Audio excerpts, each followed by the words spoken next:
Welcome back, everyone, to another Souls Day episode. It's been a while since I've done this, actually, and I'm glad to be getting back to some Dark Souls, as I believe we're itching closer and closer and closer to the end of the game. Um, in this episode, what I'll do is I'll do a little bit of house cleaning and do a few things of importance before the boss battle.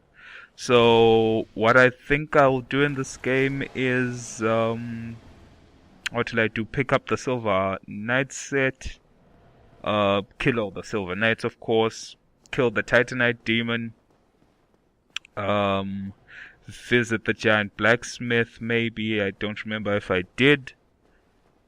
Of course, invade Lortrek's world and try to avenge the Firekeeper. And I think I did a few other things. Pick up a few other things that are lying here and there, within Anolondo before the boss battle. What can I talk about so far? Let's see. So far the stats of the current build I'm doing seem to be working out. Doing the standard strength build, and I'm enjoying it with the Man Serpent Greatsword. Uh, Drawbacks to the build right now, as it is I need more endurance, I believe, to combat my lack of being able to fast roll with my armor, like for example with medium armor of my choice. It's really rare, and of which I have to sacrifice a few pieces of the medium armor set so as to be able to fast roll, which kind of defeats the purpose, as you know, you'd like to have at least above 56 poise. But right now, that's kind of a dream with this build in this particular point in time. As the best, if I were to try aim for that 56 poise, I would have to be medium rolling, which isn't really all that bad, but depends on the situation, I guess. Everything's situational, so yeah, that's kind of the problem I'm dealing with right now. But in terms of damage dealt, and well, over here I almost died for nothing. But in terms of damage dealing, it's okay. Of course, more could be better, but this is good for now. I don't know if I'm gonna stop at 40 strength, or will I go to like 50 strength or something, 50 or 60, who knows, depends. If I feel that I have enough vitality and endurance, I might just decide to go that far, because you know that the soft cap for most stats, in terms of stats to return value, is like a 28 for strength and dex. That's like the soft cap. But where things stop scaling, where things stops almost scaling at all, is like after 40. After 40, the returns are very small, and it's sometimes well, most of the time, if you're gonna cap yourself to one playthrough of the game, probably you're gonna end at like level 100 or anywhere between 100 and 130 would be like one playthrough. Anything more than that, you'd have either wasted a lot of time for nothing, as it's not necessary. As I believe you could finish this game. Well, of course you can do a speedrun and finish this game with single digit levels. That's possible, but like just on an average playthrough, you could probably finish this game level 80 or level 70. So yeah, so I'm not too sure, but the reason why I would want something like 60 strength is because if I were to two-hand a weapon, then that would mean I technically have 90 strength, and it would be interesting how much like a two-handed attack on a Man Serpent Greatsword with 90 strength, how much damage that will yield. For example, here on these Silver Knights, I'm hitting them for like 368 damage with a two-handed attack. So maybe if I had 60 strength instead of I think right now I've got like 36, 34, 36 or 34. I don't remember. But let's just say I had 90 strength. Who knows what it could be? It could be 500 or 600 or less. Because like I talked about that level 40 cap, it really diminishes things. But anyway, over here you meet up with Zigmire, of course, of Katarina. Jolly old chap, an adventurer, and he seems to have found himself in a pickle. And his stress is that he can't beat the Silver Knights in the room in front of him, and there's nowhere to go. He believes there's nowhere to go, and is thinking of how he could defeat his foes and how he can escape this predicament. But of course, to further his quest, you have to help him do it and kill the Silver Knights for him. So that's exactly what I'm gonna do.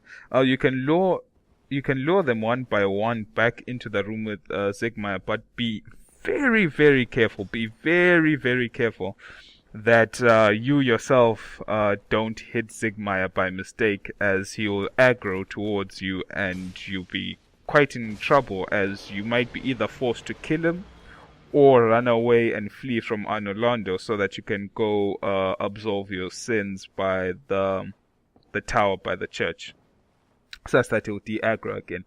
Also, another problem with drawing them back is you'll be lucky if you just aggro him, as if you hit strong enough you might actually kill him, and that just stops all quests altogether.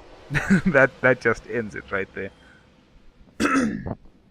Excuse me. But yeah, you should just be careful. But usually you just want to draw out the first one just to make sure. And then these other two, the aggro range is relatively, you can work around it, and you can deal with them separately. You don't have to fight them all at once. A nice thing is, when you're in Anor, I like the way the paintings were actually the concept art of the game.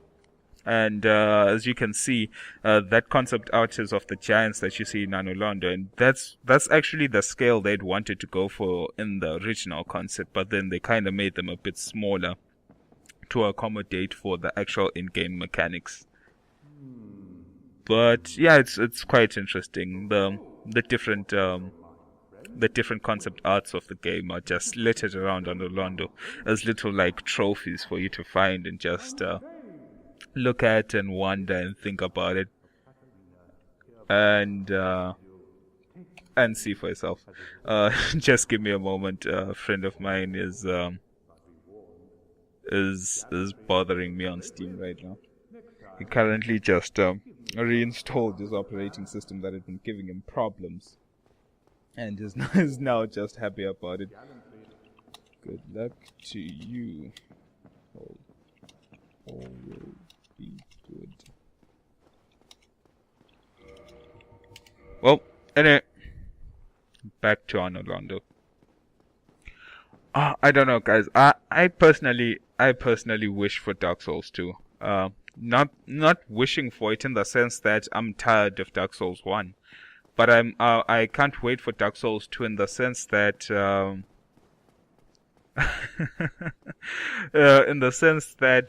at least the community will be alive again. Because I'm sorry to say this, but there are many different types of people in the world, fair and fine. But in terms of Dark Souls, there are those who still play the game because they love it. And there are those who probably either just picked up the game when it came out on PC, or they had it on PS, and then they kind of stopped playing it. And that's why there's not much interaction online, I believe, in, for example, the region I play in. And since all connections are peer-to-peer connections, it's really hard to find these members who are still online and still playing Dark Souls till now. Because of course, I dare say it takes a true veteran, or not a true, someone really loyal to the game to be still playing it close to 2 years after its release, and playing a single player game for 2 years. Well, with the online interaction, of course, really takes some dedication. So, at least the release of Dark Souls 2 will mean that at least there'll be, at least this is what I hope. There'll be new people who probably picked up Dark Souls 1 because they heard about Dark Souls 2 and probably just got bored of it and stopped playing. There'll be those new people. Then there'll be new people who've only played Dark Souls 2, who like just saw Dark Souls 2 and they're like, ooh, I wonder what this is all about. I always used to hear people talking about Dark Souls 1 and Demon Souls and all those other good games like Kingsfield and stuff. I wonder what it's like, so let me try it out because I'm all up in the hype. You know, people get caught up in the hype of something new even though they've never really picked up on what it was before. Not everyone starts the series from the beginning. Some people started from the end or something. Not saying that Dark Souls 2 is the end, but what you call this? Yeah, there'll be those people who will only be new to Dark Souls 2. So those are two new groups of people. And then hopefully Dark Souls 2 will bring back the old people who used to play Dark Souls 1 and Demon Souls who kind of let go of the game after a year or a year and a half because they were bored. You would hope that those people also come back, as I believe there are some people who probably got the game early when it first came out, played it, finished it, did some PvP, played and finished it again and then just let it go. Those people still exist somewhere, but they just don't play the game now. Probably they're on to newer games more than newer games, and they are playing that currently. So it will bring those people back, and then it will bring back people who've been playing constantly the whole time, and then it will bring back people like me who want to record for YouTube. So, and the fact that doesn't matter whether you're hollow or human, you can be invaded. So it's gonna be really interesting in the sense of the content of people online. I hope it's gonna be a lot of people. That way, you can get lots of co-op done, and yeah, even though the covenants have slightly changed and some of how the soapstone mechanisms have changed, as I explained in the past, I hope that the amount of people will mean that at least there's more interaction. I believe that a community can only grow when there's a lot of interaction involved. So those are my hopes, and I hope another thing that scares me is that I hope that Dark Souls 2 will be a good game. It's a genuine hope I have. I hope that Dark Souls 2 will be a good game because I like I said, I don't have a console, so I never played the beta, and I just don't know. I honestly don't know. It's like it could change, and some of the changes become its downfall. Or it could stick to the formula so much that it will just feel like you're playing the first Dark Souls again with just different graphics, and that can also be bad. Or they could just mess it up altogether. Or it could be a good game. I genuinely wish it would be good because I want to continue playing this. But anyway, those are just my points of view. The Silver Knight armor will be, well, at least the body piece will be the next piece of armor I'll be wearing for a little bit. Like I said, each portion of the game I'll dedicate a set of different armors to it, just to signify, just to change the appeal of the character, make it look fresh. But yeah, the Silver Knight is what I'll be rocking now, and I believe I took off the Crimson gloves. Yep. Now, yeah, medium rolling, but we'll take care of that when we get the Ring of Favor and Protection later on. But yeah, this is the armor set I'm gonna be rocking. It looks, I dare say it looks cool. I don't think it looks so good on a female character as I have now, as it would do on a male character. I think this combo, the thief black leather leggings and the Silver Knight upper body piece with the thief mask would look better on a male character, I believe. But anyway, that's just cosmetics right there.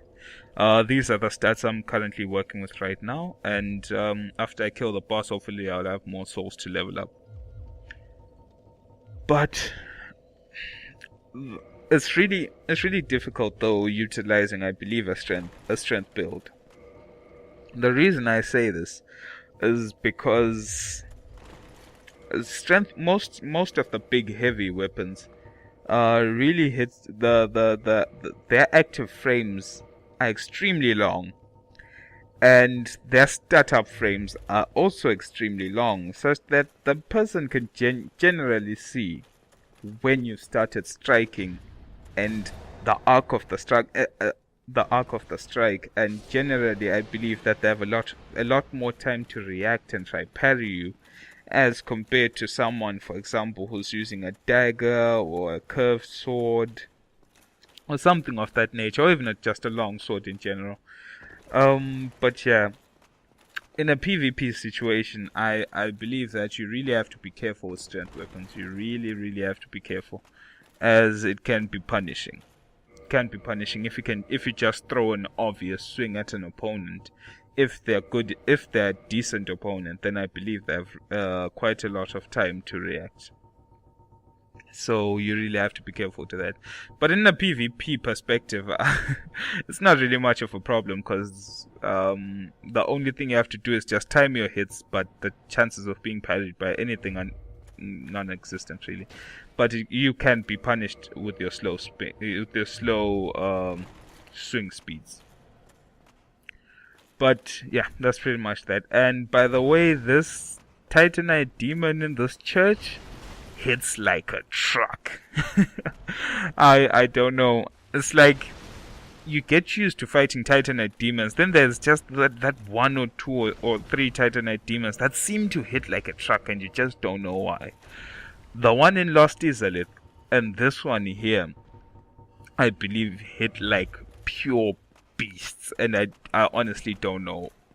I don't know how they do the damage scaling for Titanite demons, or I just come here or I just face one just wearing the wrong armor. Who knows? It's really interesting mechanic of the game that I've found in the past.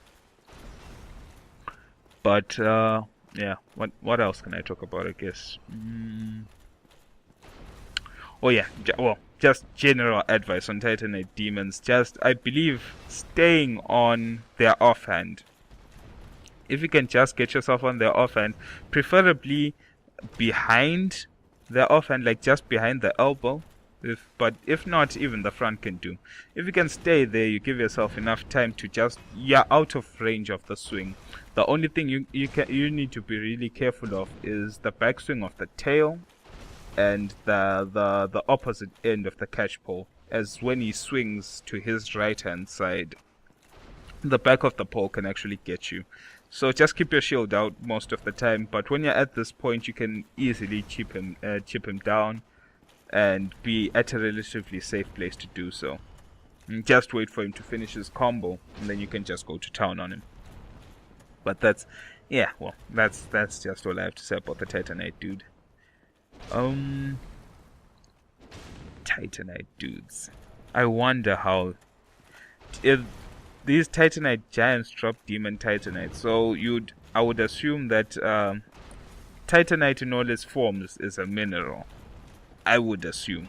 And of course, the different types of Titanite, for example, the green Titanite for to enhance magical weapons, you could argue that these different types of Titanites were made different because of either the environments that they were in or just external factors that influenced them. So maybe green Titanite was just ordinary Titanite, but it was in an area imbued with magic. Then it became green Titanite.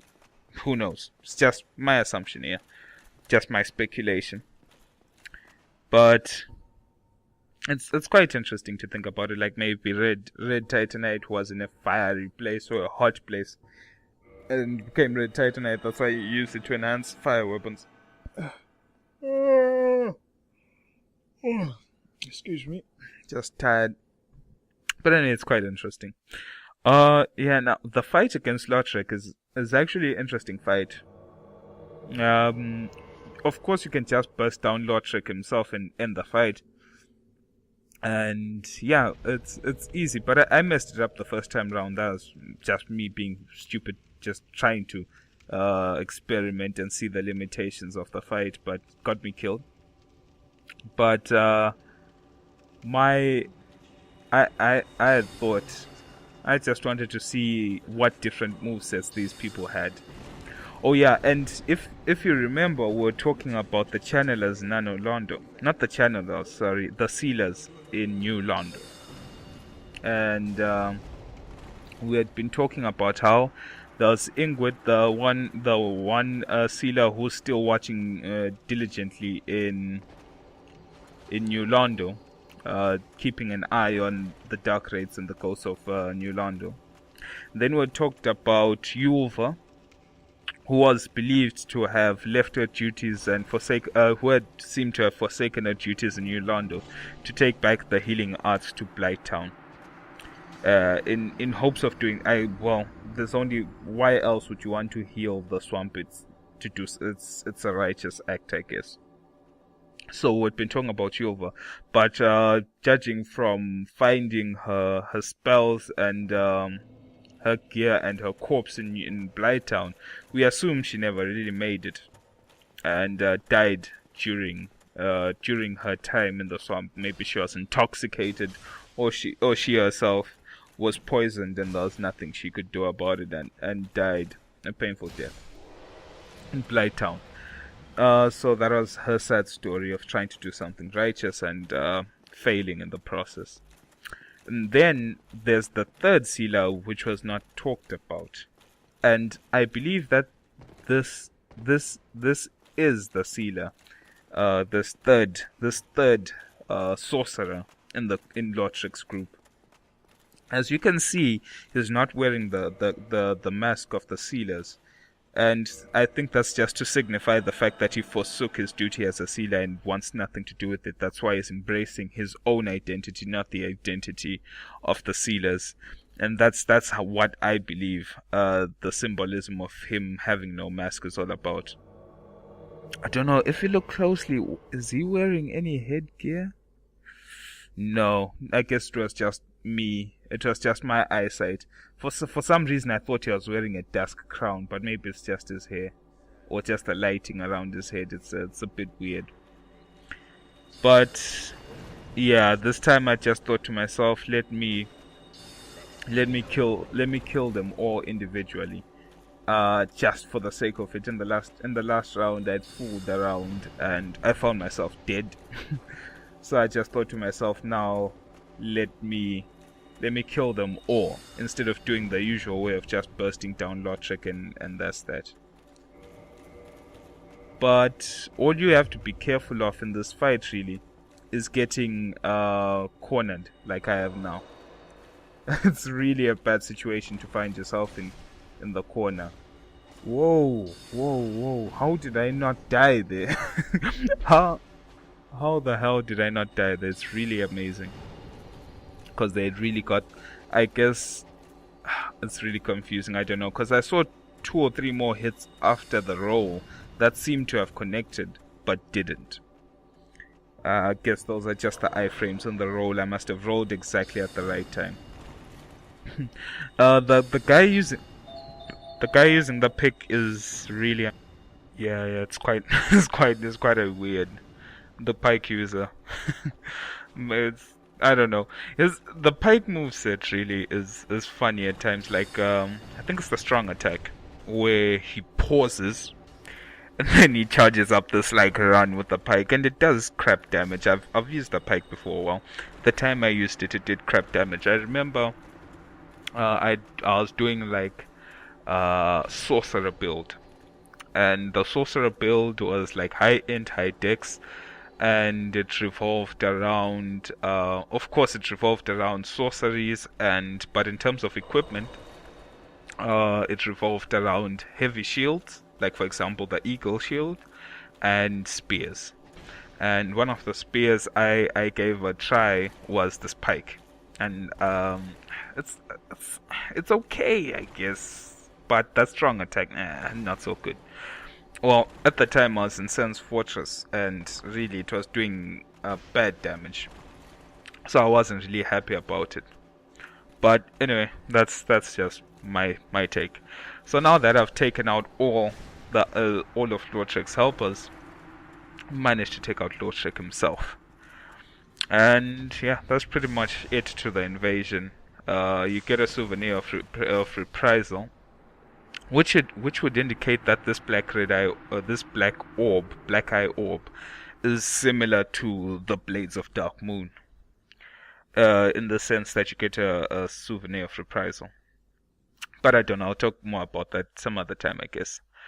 That's another step done in the housekeeping.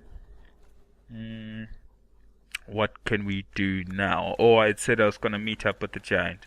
The reason why I want to meet up with the giant is because I just need to check what weapons I would like to make.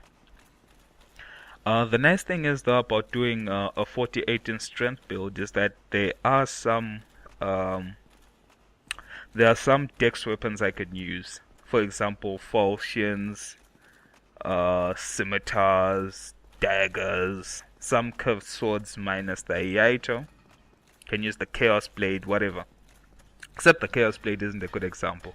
But all these other ones, the reason why I'm saying it's good is because I can change them into elemental weapons. And elemental weapons don't scale with any stats, otherwise they'll be overpowered. But yeah, I can make all my dex weapons into elemental weapons. So for example, I'd said that sometimes a dual wield, and the dual wielding combo I really like, for example, is the long sword on your main hand and the falchion on your offhand. So for example, I can make a fire falchion, and then make like a lightning longsword. Actually, I think I might do that in the future. That's actually sounding really cool. I'm gonna do like a lightning longsword fire falchion combo for dual wielding, and it will be fun, I guess, to try. At the back of the giant here is the Hawk Ring. And the Hawk Ring belongs to Hawkeye Goth, and I guess in the time before the DLC was released, people used to wonder who these four Knights of Gwyn were. We knew about Artorias because of like Sif and the Covenant of Artorias, and some of the dialogues and item descriptions we had heard from the NPCs in the game. That was one Knight of Gwyn which was really talked about in detail, minus the DLC. Another Knight of Gwyn that was talked about in enough detail not as to be ambiguous and not know who he is Dragon Slayer Ornstein. We knew about him and we'll get to fight him soon anyway. And you can get more on him from the description of his ring and the description of his armor set. Now the other two Knights of Gwyn, which would have to be Lord's Blade Kirin and Hawkeye Goth, you don't really get much on them. The only reason you actually know Lord's Blade Kirin actually exists is by the description of the Hornet Ring, which you find behind the gravestone of Artorias after the boss fight with Sif. Besides that ring, you would think that she never even existed. But yeah, that's the only thing. And of course, it's the same with the Hawk Ring. Is the only thing that indicates to Hawkeye Goth. Only thing, I believe. And the Dragon Slayer bow. I think not the Dragon Slayer bow, the Ferris's bow. As it states, like Ferris was the only human who could go toe to toe with a bow against Hawkeye Goth. And it's quite an interesting bit of lore, as it just really shows how powerful Ferris was as an archer. But that'll be a tale for another day, I guess. But yep, this is where you get the Dragon Slayer bow. Dragon Slayer bow is a really decent bow. I actually like it. I really do. You just need to be careful at times, as it could leave if you fire too early in a PvP situation. It could leave you open for the backstab. But if you can hold your shot and wait for the good opening, then it's possible to get the big damage off it. It's really damaging, though predictable. So yeah, it's an option. It's an option I would like to imply one of you guys to try out sometime and have fun with. And those are the great bows. It's funny now. I feel like the game, not that it's gotten easier, But with the amount of stats I have, I've power leveled. Exactly. That's how I feel. I've power leveled, and two-shotting giants and stuff really doesn't make it that hard. But such is life. Anyway, guys, thanks for watching, and I'll check you again some other time. See ya.